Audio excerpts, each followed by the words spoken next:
Selamat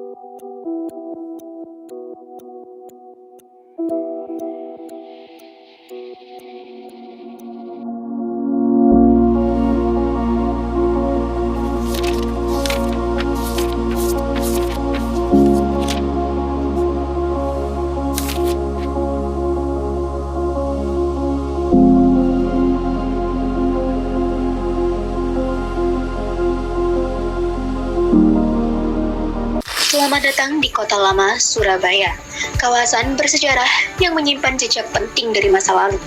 Mari kita menelusuri perjalanan Surabaya dari abad ke-14 hingga masa kemerdekaan.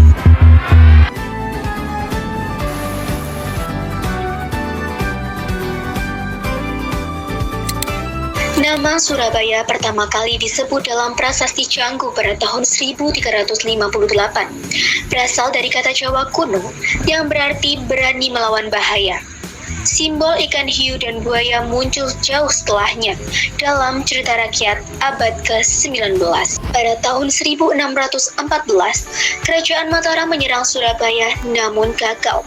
Setelah 2 kali gagal, akhirnya pada tahun 1625, Surabaya berhasil ditaklukkan dan menjadi bagian dari kekuasaan Mataram.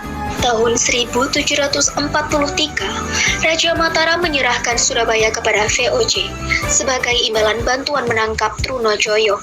Sejak saat itu, Surabaya dikuasai VOC dan menjadi pusat perdagangan Belanda di Jawa Timur. Setelah VOC bangkrut pada 1799, Surabaya berkembang pesat di bawah pemerintah kolonial Belanda.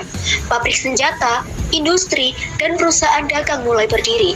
Kota ini menjadi pusat ekonomi yang maju. Awal abad ke-20, kota mulai padat. Pemerintah membongkar kantor lama dan membangun gedung baru di Ketabang. Pemukiman berkembang ke Simpang, Tegalsari, Darmo, Kupang, dan Gubeng. Kawasan industri dipindah ke Ngagel. Abad ke-20, Surabaya menjadi kota tersibuk di Hindia Belanda. Namun, ketimpangan sosial memicu lahirnya gerakan perlawanan buruh pertama, Sarekat Islam. Surabaya menjadi saksi pertempuran 10 November 1945. Tewasnya Brigadir Malabi memicu pertempuran besar melawan Inggris.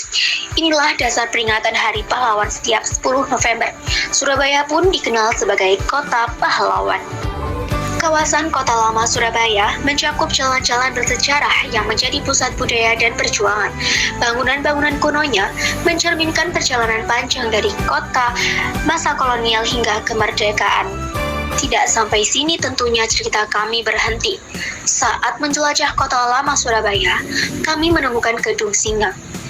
Gedung Singa mulai dibangun pada tahun 1901 dan menjadi salah satu bangunan peninggalan kolonial yang masih tersisa.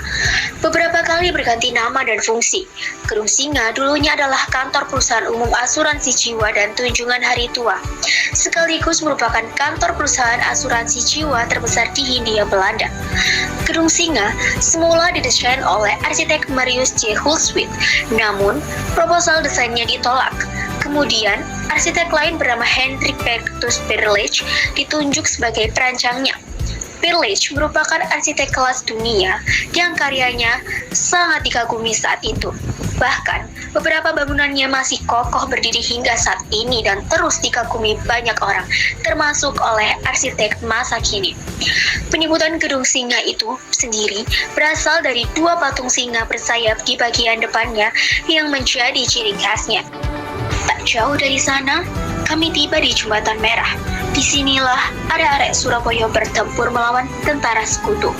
Merahnya bukan sekedar cat, tapi lambang keberanian.